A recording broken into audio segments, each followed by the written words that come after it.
कोकणातील प्रत्येक अपडेट जाणून घेण्यासाठी आजच माझे कोकणच्या सोशल मीडिया प्लॅटफॉर्मला लाईक, फॉलो आणि सबस्क्राईब करा. कोणाला कोण आमचा उमेदवार आहे अजून ते ओळखायला म्हणजे त्यांना अजून खूप वेळ जाईल. कारण ह्या 4 दिवसाच्या प्रचारात त्यांना ओळखता येईल की नाही ही सुद्धा शंका आहे. त्यामुळे तुम्हाला अधिकारच नाही तुमच्या प्लॅन मंजूर करून घेण्याचा. ते म्हणतील, त्यांनी म्हणाले मी मला अमुक फी हवी आहे तर तुमचं मंजूर तरच. म्हणजे तुमचा हक्क ह्या आता नवीन प्रणालीमध्ये हिरावून घेतलेला आहे. नावाला काळीमा बसलेला आहे. रचना यांच्याकडे काहीच नाही. मध्ये तुटलेला रस्ता ग्वागर विजयपूर नॅशनल हायवे झाला. कशाचे आधारे नॅशनल हायवे झाला हे आम्हाला आता कळायलाच भाग नाही. नमस्कार, माझं कोकणच्या निवडणुकीची रणधुमाळी या कार्यक्रमामध्ये तुम्हा सर्वांचं स्वागत आहे. आज चिपळूणच्या नगरपालिकेच्या निवडणुकीचा रंग दिवसेंदिवस वाढत चाललेला आहे. आज अपक्षांना चिन्ह मिळाले आहेत आणि आज आपल्यासोबत एक उमेदवार असे आहेत की जे अपक्ष उभे आहेत नगराध्यक्ष पदासाठी, ज्यांनी यापूर्वी अपक्ष नगरसेवक म्हणून चिपळूण नगरपालिकेमध्ये चांगलं काम केलेलं आहे आणि या वेळेला त्यांचा दृष्टिकोन काय आहे हे जाणून घेण्यासाठी आज ते आपल्या स्टुडिओमध्ये आहेत. भोजने साहेब नमस्ते, स्वागत आहे तुमचं. नमस्कार. निशिकांत भोजने त्यांचं नाव आहे. वॉर्ड नंबर 12 मधून नगरसेवक अपक्ष आणि नगराध्यक्ष पदासाठी अपक्ष म्हणून ते उभे आहेत. भोजने साहेब काय सांगाल, अपक्ष म्हणून आवाज उठवताना आम्ही तुम्हाला काउन्सिलमध्ये बघितलेलं आहे. अनेक मोठ्या घटना ज्या घडल्या चिपळूणमध्ये, मोठमोठी विकास कामांसाठी तुम्ही प्रयत्न करताना आम्ही तुम्हाला बघितलेलं आहे. या वेळेला नगराध्यक्ष पदासाठी थेट उडी मारावीशी वाटली. काय झालं नेमकं, काय असं आहे मनात की शहरामध्ये करावं असं वाटतंय? सर्वप्रथम माझं कोकण या युट्यूब चॅनलसाठी मला बोलवलं म्हणून आपले धन्यवाद. चांगली सुविधा या ठिकाणी आपण सुरू केलेली आहे. नगराध्यक्ष पदाचा उमेदवार हे डोक्यामध्ये येत असताना त्याचं कारण महत्वाचं जे घडलं ते आणि ह्या 2 पक्षांच्या फुटीचं. हे 2 पक्ष जेव्हा फुटले आणि त्याचे 4 झाले आणि पूर्वीचे 2 असे 6 झाले, तर यामध्ये येणाऱ्या निवडणुकीत कुणाला उमेदवारांना चान्स मिळेल असं दिसणार मला तेव्हाच कळलं होतं की मिळणारच नाही. आणि माझं जे काय काम अधुरं राहिलंय ते अधुरं काम पूर्ण करायचं असेल तर या माध्यमातून मला करता येणार नाही. आणि कारण नेत्यांची मनधरणी किंवा त्या यांचा जो काही स्पर्धा आहे एकमेकांशी, ती मग चांगले लोक पण एकमेकाला वाईट म्हणतात. आपले लोक सगळे ओळखीचे असून चांगले असताना सुद्धा एकमेकांच्या विरोधात आपण दिसतो. तर हे सगळं टाळण्यासाठी माझ्याबरोबर सगळ्या पक्षाचे मित्र आहेत माझ्याकडे. त्याच्यामुळे त्या लोकांशी सगळ्यांशी व्यवस्थित बोलता यावं, सगळ्यांकडे जाता येता यावं. हे बदल मी पक्षाचा असतो तर मला करता आलं नसतं. बरोबर, कारण त्या नेत्यांकडून माझ्यावर दबाव आला असता. म्हणून मी त्याच वेळेला ठरवलं होतं की आपल्याला पुढची निवडणूक ही एखाद्या मला वाटत होतं की नगराध्यक्ष पदाची निवडणूक येईल. तरी मी साशंक होतो कारण हा सर्वसाधारण पडल्यामुळे आपण उभीसे आहोत. पण नंतर मला असं समजलं की मराठा समाजापैकी म्हणजे ओपन समाजापैकी असं कुणी स्पर्धेतच दिसत नाहीत भाईंशिवाय. आणि भाईंनी 75 पर्यंत का पुढे जावं, भाईंनी आमच्या पाठीमागे आम्हाला काहीतरी गायडन्स करता राहावं, बरोबर, अशी अपेक्षा होती आमच्या. त्याची चर्चाही झाली. पण म्हटलं मला जे आता ठरवलंय, बघूया एकदा प्रयत्न करून लोक संधी देतात का, सगळीकडे ओळखतायत, येतायत, मला बोलवून घेतात, हे कसं करावं ते कसं करावं. माझ्याकडे अनेक हे समस्या सोडवण्याकरता आले. मग आपण म्हटलं एकदा प्रयत्न करूया म्हणून माझ्या डोक्यात आलं होतं त्याच वेळेला. आणि ती संधी मिळाली आहे. मग फॉर्म भरेपर्यंत आताची संधी मिळालेली आहे, पुढे नागरिकांच्या हातात. बरं, दुसऱ्या प्रश्नाकडे वळूया. गेल्या टर्म मध्ये तुम्ही उपनगराध्यक्ष पद चिपळूण नगरपालिकेचं भूषवलेलं आहे. कोणकोणती अशी कामं झालेत की जी तुमच्या कल्पनेत होती, आता देखील तुमच्या कल्पनेत काही कामं असतील, पण त्यावेळी अशी कोणती कामं आहेत जी होती आणि ती पूर्ण झाली आणि त्याचा तुम्हाला अभिमान आहे? सुंदर प्रश्न. गेली 40 वर्ष साधारणतः टीपी स्कीम म्हणून आपला 50 हेक्टरचा भाग शहराच्या मध्य भागातला हा प्रलंबित विषय होता. माझ्या अंदाजे 74 साली ती टीपी स्कीम सुरू झाली आणि 74 नंतर आता 12 साली ती मंजूर झाली. मी 2006 ते 11 पर्यंत नगरसेवक होतो अपक्ष. आणि त्या ह्याच्यामध्ये सुरुवात झाली होती डीपी नवीन बनवण्याची. डेव्हलपमेंट प्लॅन जो आपला आहे त्याच्यातला एक्झिस्टिंग लँड यूज मॅप हा विषय माझा महत्वाचा होता. कारण त्या एक्झिस्टिंग लँड यूज मॅप मध्ये आत्ताचं शहर कसं दिसतंय ही मांडणी करायची होती. या पूर्वीचा नकाशा आणि नवीन पद्धतीने होणारा नकाशा हा सॅटेलाइटद्वारे तयार करून त्या असलेल्या नकाशांवर एम्बॉस करावा अशा पद्धतीचा तो प्रयोग त्यावेळेचा आम्ही केला होता. आणि त्याच्यामध्ये खूप शिकायला मिळालं की असा जर मॅप असेल तर आमच्या भावी पिढीला समजायला सहज शक्य आहे की आपण नेमकं आमचं शहर पूर्वी होतं कसं आणि आता वाढत असताना कशा प्रकारे वाढलं पाहिजे. तर त्या टीपी स्कीम हा जो विषय होता हा जास्त नगर परिषदेच्या नुसत्या प्लॅनिंगमुळे अडकलेला होता. तो सोडवत असणाऱ्या अडचणी ज्या होत्या ते मी ज्यांनी त्या वेळेला हा टीपी स्कीमचा प्लॅन तयार केला होता ते सोलकर म्हणून आमचे नगररचनाकार होते. त्यांच्याकडे मी गेलो आणि त्यांना म्हटलं या दोन्ही प्रक्रिया सायमल्टेनियसली चालू आहे. एक डीपीचं कामही चालू आहे आणि एक टीपीचंही त्या ठिकाणी प्रलंबित आहे. तर नवीन डीपी मध्ये हा टीपी तो घुसवलेला आहे. टीपीचं याच्यामध्ये डीपीवर जो ओव्हरलॅप झालाय तो आपल्याला त्यातनं काढायचा आहे. त्यामुळे ही मंजूर जर झाली तर तो निघेल. म्हणून ही घटना किती वर्षापूर्वी? 18ची आहे. 2018. हा 16 ते 18च्या याच्यातली आहे. 18ला मंजूर होणार होता म्हणून आमची घाई चालली होती की टीपी स्कीम मंजूर जर झाली तर तो त्या डीपी मधनं त्याच्यावर जो ओव्हरलॅप झालेला आहे तो निघून जाऊ शकतो आणि त्याचा विकास होऊ शकतो. आम्ही टीपी स्कीम मंजूर झाल्यामुळे सगळे रस्ते नगरपालिकेच्या मालकीचे झाले. अच्छा. जे त्यांच्या प्लॅनिंग प्रमाणे प्लॉट तयार झाले होते ते त्याच्यातल्या बहुसंख्य लोकांना आता ते प्लॉट विस्तारीकरणामध्ये म्हणजे त्यांना डेव्हलपसाठी मिळाले आणि आता खूप लोकांनी त्या ठिकाणी डेव्हलपमेंट सुद्धा सुरू केली आहे. एक मानसिक समाधान आहे की आपण खूप दिवस प्रलंबित राहिलेली एक गोष्ट आपण सुरू केली. नागरिकांना किंवा भावी पिढीला या ठिकाणी स्वतःच्या आमच्या जागेत आमचा विकास करण्याकरता स्वतःचं बांधकाम करून आम्ही करू शकतो अशा पद्धतीचं एक काम माझ्या हातून घडल्यासारखं झालं. पूर्णत्वाच काम झालं नाही म्हणजे काय की फक्त रस्ते विकसित करत असताना कमी खर्चात होण्याचा एक चान्स होता. जसं आम्ही रॉयल नगरच्या इथे हायवेकडे जाणारा रस्ता भागवतांच्या घराच्या कडेला गेली 40 वर्ष तोही प्रलंबित होता. रॉयल नगरला जायला रस्ता नव्हता. ते बांधावरना लोक जायची. तर तो करत असताना आम्ही पाण्याचे नेहमी आमच्याकडे समस्या होती की पाणी एकदा वरनं पाऊस संपला की पाणी तिथे थांबायचं नाही नदीत आणि लिफ्टिंग करून लोकांना पुरवण्यामध्ये नेहमी आमचे बोंब असायची. म्हणून त्यावेळेला आम्ही यांची आपल्या सीओना सांगितलं, मुख्याधिकाऱ्यांना सांगितलं आणि स्वतः डंपर आणि जेसीपी लावून तिथे नदी खोल गेली आणि तो काढलेला जो गाळ होता कुठल्या भागामध्ये? हे बादुशेकच्या ब्रिजवरून तिकडच्या जुन्या ब्रिजवर खाली उतरायला जागा होती. गणपती विसर्जन तिथून काढला आम्ही गाळ आणि ते भागवतांच्या जो टाकून तर तिथंच द्यायचा होता ना आम्ही हे करून त्या ह्याच्यात टाकला आणि तो रस्ता झाल्यावर ते भागवत इतके आनंदित झाले की काय विचारून सोय नाही की म्हणजे. पण तशा पद्धतीचं ह्या टीपीच्या सगळ्या रस्त्यांवर आम्ही गाळ टाकला असता ह्या गेल्या 2-3 प्रशासकीय राजकीय राजवटीत तर सगळे रस्ते विकसित झाले असते. पण ते सुनियोजित पद्धतीने झालं नाही किंवा काही समस्या असतील अजून त्यांना. पण आमच्यासारख्या पाठपुराव्याने ते अर्ध्यापर्यंत का व्हायला ना ते पूर्ण करावं अशी माझी इच्छा आहे. तर पुढच्या प्रश्नाकडे वळूया. तुम्ही अनेक वर्ष तुम्ही आता चिपळूणमध्ये राहताय, तुमचा व्यवसाय आहे चिपळूणमध्ये, राजकारणाची तुम्हाला आवड आहे.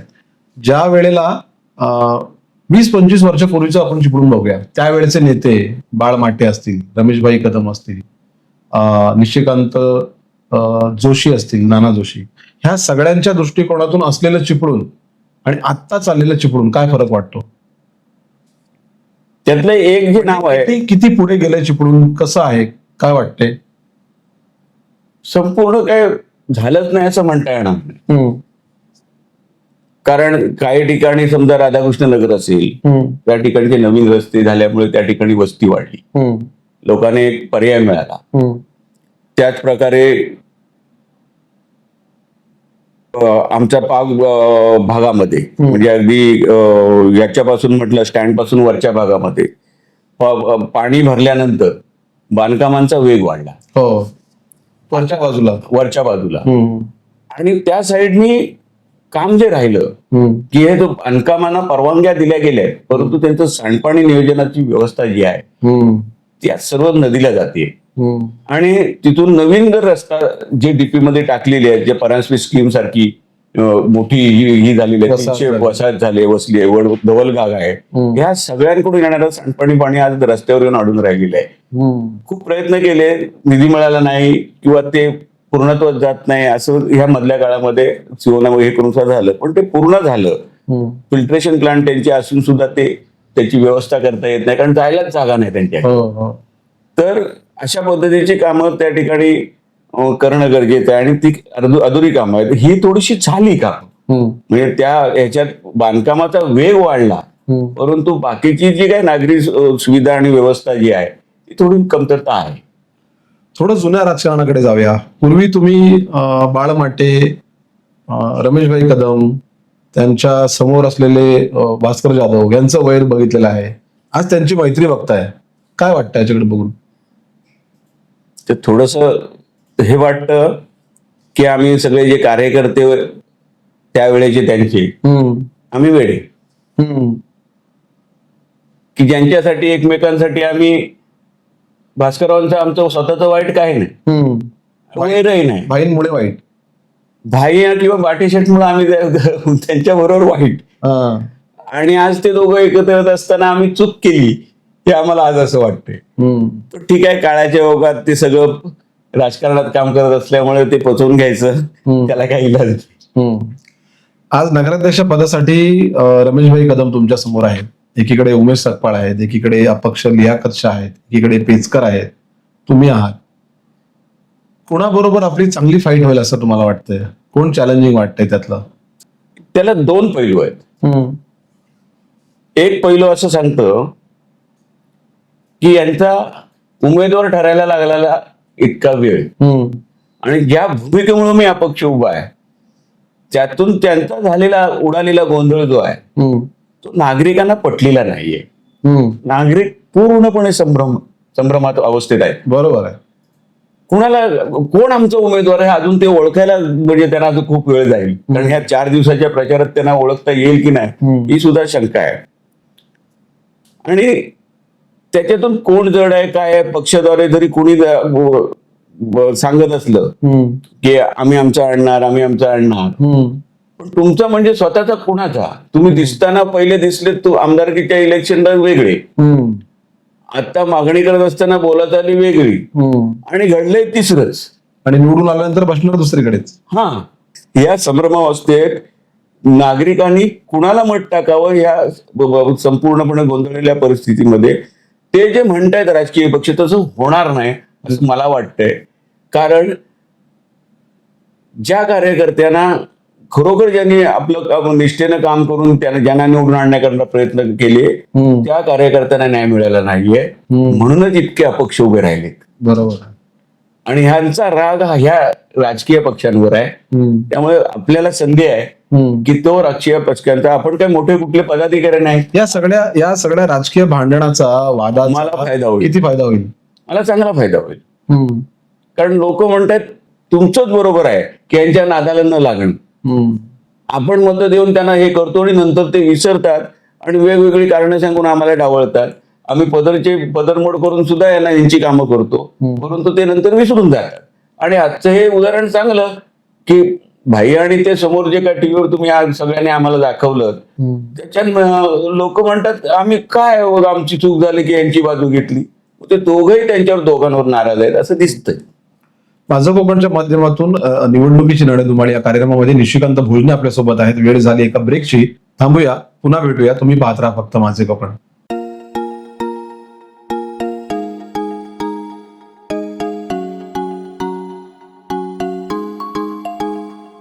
नमस्कार. ब्रेक नंतर पुन्हा एकदा स्वागत आहे. माझं कोकणच्या वतीने सुरू आहे कार्यक्रम निवडणुकीची रणधुमाळी. आपल्यासोबत आहेत नगरसेवक आणि नगराध्यक्ष पदासाठी इच्छुक असलेले अपक्ष उमेदवार निशिकांत भोजने. भोजने साहेब, अनेक उमेदवार जे आहेत आता नागरिकांच्या घरी जातात, वचननामा देतात, वचन देतात की आम्ही हे करू ते करू, स्वप्न दाखवतात. तुम्हाला काय वाटतं, काय करावं असं वाटतंय? कारण तुम्ही पूर्वीपासून नगरसेवक होता, तुम्हाला शहराच्या समस्या माहिती आहेत. काय चिपळूणमध्ये डेव्हलपमेंट व्हायला पाहिजे असं वाटतं? काय सडेतोड बोलणं, आपलं रोखठोक बोलणं, जे आहे तेच सांगायचं, कुणाला फसवायची नाही, खोटं सांगून आपल्याला आपलंसं करण्यासाठी काहीतरी बोलायचं नाही. कोणताही नगरसेवक जरी निवडून आला, तो कोणी असू द्या, त्याला कुठलाही विकास माझ्या भागातला करायचा असेल तर नगराध्यक्षांच्या नावाने एक पत्र लिहावं लागतं. नगराध्यक्ष आमचा असेल, त्या नगरसेवकाच्या जवळचा असेल तर त्याचं काम होतं. बरोबर. तो जर नगराध्यक्ष त्यांच्या जवळचा नसेल तर त्यांचं काम होणार नाही. जरी रेटा लावून होत नाही म्हणून बोंब मारली तर कधीतरी तो विषय लागतो कौन्सिलला. असे सगळ्या नगरसेवकांचे विषय एकत्रित होतात आणि मग ते अजेंड्यावर येऊन मंजूर होतात. मंजूर होत असताना आमच्या खिशात किती आहेत, म्हणजे आमच्याकडे निधी किती आहे याचा हे केला जातो. आणि मग जर द्यायचं नसेल तर नगराध्यक्षांकडून फसवणूक अशी होते, नाही हे ह्याच्यात बसत नाही, मग त्याच्यात आपण घेऊ करत त्याला हे करतात. विचारा तो आत्ताचा नगरसेवक जे काय ह्याच्यात लिहिलेलं असतं तो करू शकत नाही, अशामुळे पुढच्या वेळी तो येऊ नये अशी राजकारणाची दुसरी बाजू असते. अशा ह्याच्यामध्ये त्यांचं भ्रमनिराश करून टाकतात आणि अनेक नगरसेवक कमी जे पडतात ते ह्या सगळ्या कारणामुळे कमी पडतात. काय व्हायला हवं हा तुमचा जो काय प्रश्न आहे, तर राहिलंय का? म्हणजे नगर परिषदेकडून काही करायचं असेल तर त्याला काही निकष आहेत, म्हणजे नियमाद्वारेच केले जातात. आम्हाला माझ्या मनाला वाटलं अमुक करायचं म्हणून तसं होत नाही. त्या करण्यासाठीची प्रत्यक्ष त्या ठिकाणची जी काही परिस्थिती आहे तो डेव्हलपमेंट प्लॅन नुसार त्यामध्ये काय होऊ शकतं, तर त्या डेव्हलपमेंट प्लॅननुसार तुम्ही अमुकच केलं पाहिजे असं बंधन आहे. अच्छा. या बंधनामुळे या सगळ्या मॅनिफेस्टोमध्ये जे काय लिहिलेलं आहे ते त्यात बसतंय की नाही ह्या नगरसेवकांनी थोडंसं तपासायला हवं होतं. तरी काही गोष्टी बसणाऱ्या त्या रस्ते, पाणी, वीज ह्या गोष्टी काही मूलभूत या आहेत. परंतु आता आमची गरज काय आहे शहराची, तर शहराची गरज अशी आहे की रेड आणि ब्ल्यू लाईनच्या ह्याच्यामध्ये तो उठेल किंवा नाही उठेल ह्या सगळ्या गोष्टी बाजूला ठेवून पाणीचं जे भरतंय ते ह्या ज्या 50 हेक्टर टीपीच्या स्कीम मध्ये असेल किंवा शहरामध्ये असेल ते मिनिमम भाग जो आहे तो अगदी 10 फुटाच्या पेक्षा खाली काही पाणी नाहीच आहे कुठे, 10 फुटाच्या वर पाणी आहे. म्हणजे पार्किंगची जागा सुद्धा सोडून वर पार्किंग ठेवून 20 फुटावर बांधकाम करणं ही जी काही समस्या आता निर्माण झालेली आहे, त्यात तुमचा प्लॅन असेल, तुम्हाला घर तुमचं बांधायचं असेल तर तुम्ही स्वतः अर्ज करायचा पूर्वी, पण आत्ताच्या कंडिशनला तुम्हाला अधिकारच नाही अर्ज करण्याचा. तुम्ही तुमचा प्लॅन त्या आर्किटेक्टकडे द्यायचा आहे, आर्किटेक्ट ऑनलाईन त्यांनी दाखल करायचंय, तो ऑनलाईन केलेला हा काय म्हणतोय आणि ते काय म्हणतायत हे तुम्हाला कळवण्याची यंत्रणाच नाही. अरे बापरे. त्यामुळे तुम्हाला अधिकारच नाही तुमच्या प्लॅन मंजूर करून घेण्याचा. ते म्हणतील, त्यांनी म्हणाले मी मला अमुक फी हवी आहे तर तुमचं मंजूर तरच, म्हणजे तुमचा हक्क ह्या आता नवीन प्रणालीमध्ये हिरावून घेतलेला आहे. हा हक्क आणून जर परत आणता आला किंवा त्यात बदल करता आला की त्याला त्या नोंदणीमध्ये समाविष्ट करून घेण्याकरता त्यालाही त्याचा हक्क जर मिळाला तर तो थोडासा करण्याचा प्रयत्न आपल्याला करायचा आहे की ज्याला स्वतःचं काय करायचंय त्याचा हक्क जर शासनाने काढून घेतला असेल तर काहीतरी त्याच्यात बदल करणं गरजेचं आहे. दुसरी गोष्ट, 70% या ठिकाणी जो काय भाग लाल रेषा निळ्या रेषामध्ये जर होत नसेल तर शहराचा जो रस्ता आहे आता नवीन हायवे जो झालाय त्याच्या वरचा जो भाग आहे, शहरातला जेवढा वरचा भाग आहे याच्यामधली या डीपी मधले जे काय आरक्षण अनावश्यक जी आरक्षण टाकून ठेवली आहेत ती सगळी बदल करणे, ती वरची उचलून खाली ज्या ठिकाणी आपल्याला घेता येतील त्या ठिकाणी वर्ग करायची, शिफ्ट करायची आणि वरचा भाग सगळा नागरी वस्तीला खुला होऊ शकेल असं इन्फ्रास्ट्रक्चर म्हणजे रस्ते, वीज, पाणी या गोष्टीसाठी नवीन नळपाणी योजना आता होते. शहराचा विस्तार होईल. शहराचा विस्तार वरच्या साईडला जास्त होऊ शकतो. ज्यांच्या जागा आहेत त्यांना सुलभतेने तो प्लॅन त्यांचा मंजूर होईल किंवा नगर परिषदेने त्यांना आर्किटेक्टची यंत्रणा तयार करून प्लॅन तयार करून द्यावा अशा पद्धतीची यंत्रणा राबवावी असं माझ्या मनात आहे. पण ज्यांचे व्यवसाय त्यांना एखादं असं वाटेल की आमचा धंदा पुढे किंवा त्याच्यावर चालणारे त्यांचे काय ते चालेल, परंतु माझा मनोदय असा आहे की कापसाच्या याच्यापासून जो एक रस्ता वरच्या साईडनी निघावा जो या हायवेच्या कम्पॅरेटिव्ह असावा तो अगदी बहादूर शेखला पॅरलल रस्ता एक जर तयार झाला तर वरच्या लोकांना तसं आता खंडाळ्याला डोंगरातच घरं झालेली आहेत, बरोबर, लोणावळा खंडाळा, तिथे पण आर्किटेक्चर बांधतायत पण तिथे नियम वेगळे आणि आमच्याकडे नियम वेगळे. तर हे वेगळे का त्याच्यासाठी पूर्वी आम्ही नगर रचनाकार आमच्याकडे नव्हता. नगर रचनाकार रत्नागिरीला बसायची. आम्ही स्वतः मागणी करून इथे पद असावं का तर आमचं इथे होईल. पण नगर रचना ह्या नावालाच काळीमा बसलेला आहे. रचना यांच्याकडे काहीच नाही. ते करत काहीच नाही. फक्त असलेले कागद जे आहेत ते एकमेकाला चिकटवून, तुमचा कागद वाचतच नाही, ते काहीतरी तुम्हाला दुसरंच काहीतरी लिहून पाठवतात आणि कोणाला विचारलं तरी त्यांच्यावर बंधन पण कोणाचं नाही. ही थोडीशी बदल घडवणं गरजेचं आहे. कारण नागरिक खूप त्रस्त आहेत या विषयामध्ये.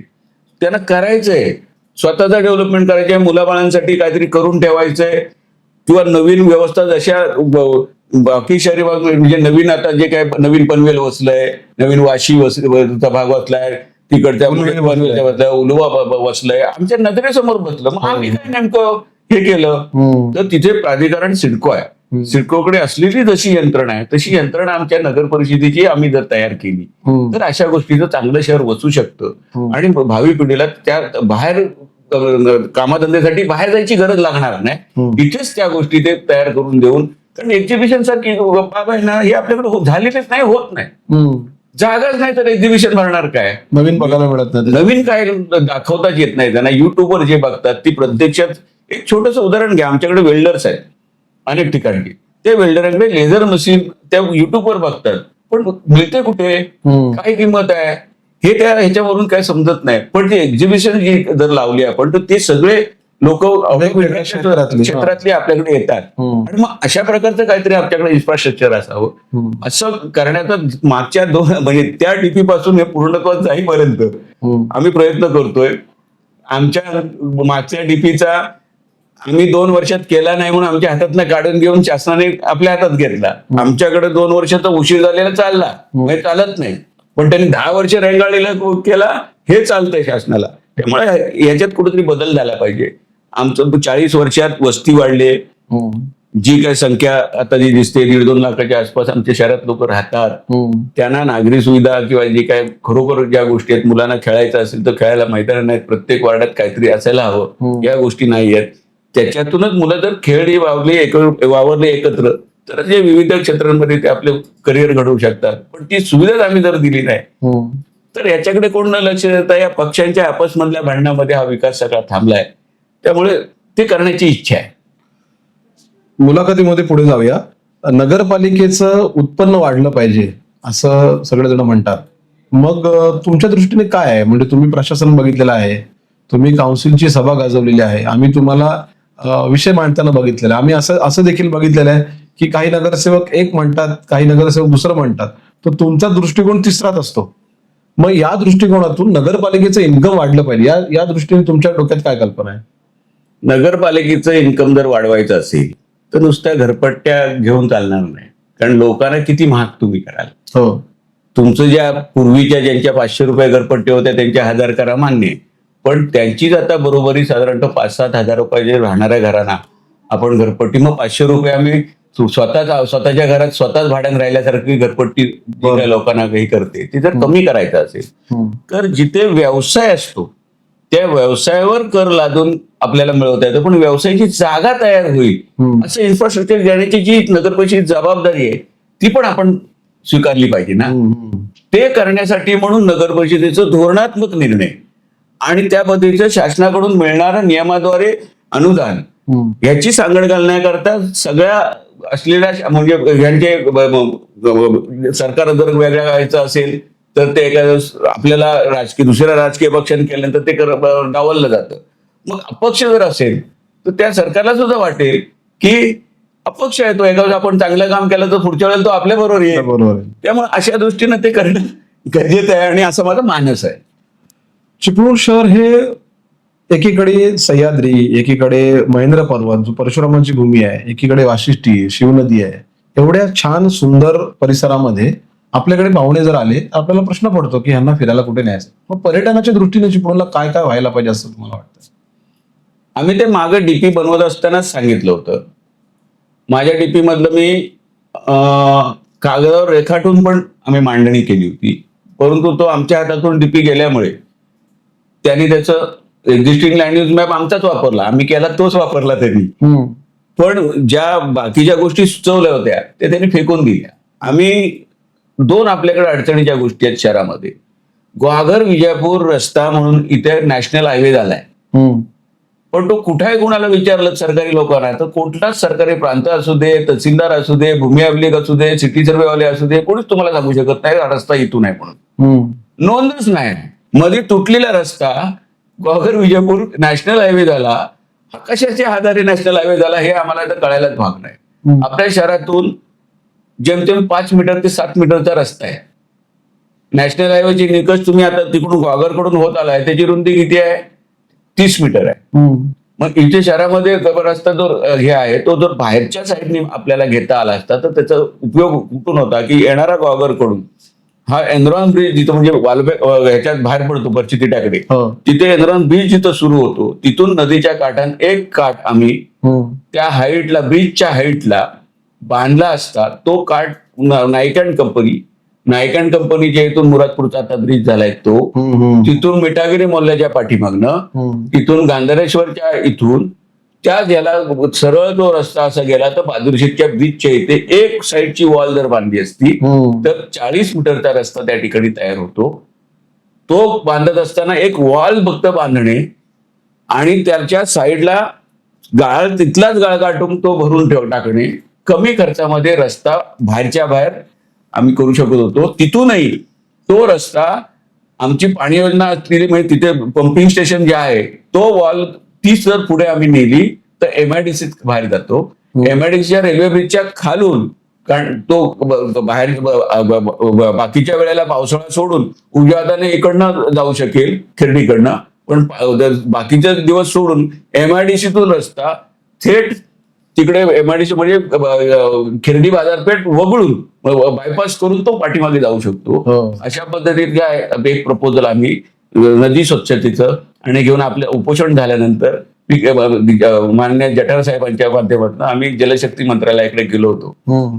त्या मंत्र्यांनी माझ्या समोर सगळ्यांनी सांगितलं, राणे साहेबांनी त्यावेळेस चांगलं, माझ्याकडे पत्रही आज आहे ते, राणे साहेबांनी चांगलं केलं की तुम्ही प्रपोजल घेऊन या. त्यांनी प्रपोजल इकडे पाठवलं पण होतं, पण आपल्यातलं कोणी सरकारी, कारण ते प्रशासकीय यंत्रणा लागली होती, सांगितलेलं कोणी वेगवेगळ्या, ती मोडक समिती आली होती ते एक वेगळं म्हणत होते.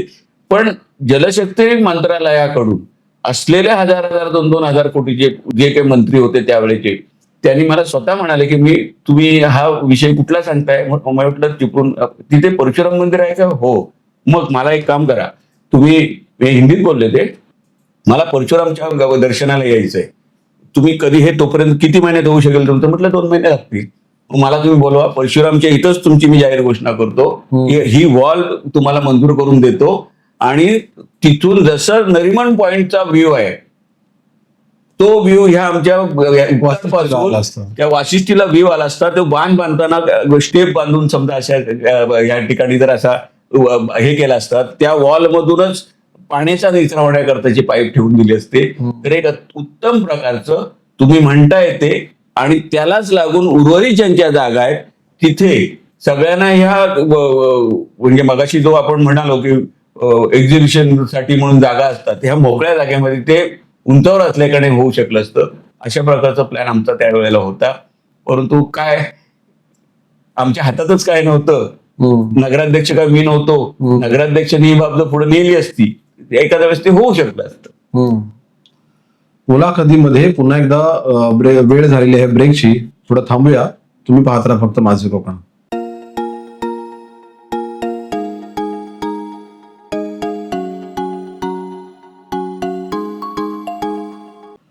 ब्रेक नंतर पुन्हा एकदा स्वागत आहे माझं कोकणच्या रणधुमाळी निवडणुकीच्या कार्यक्रमामध्ये. नगरसेवक आणि नगराध्यक्ष पदाचे अपक्ष उमेदवार निशिकांत भोजने आपल्यासोबत आहेत.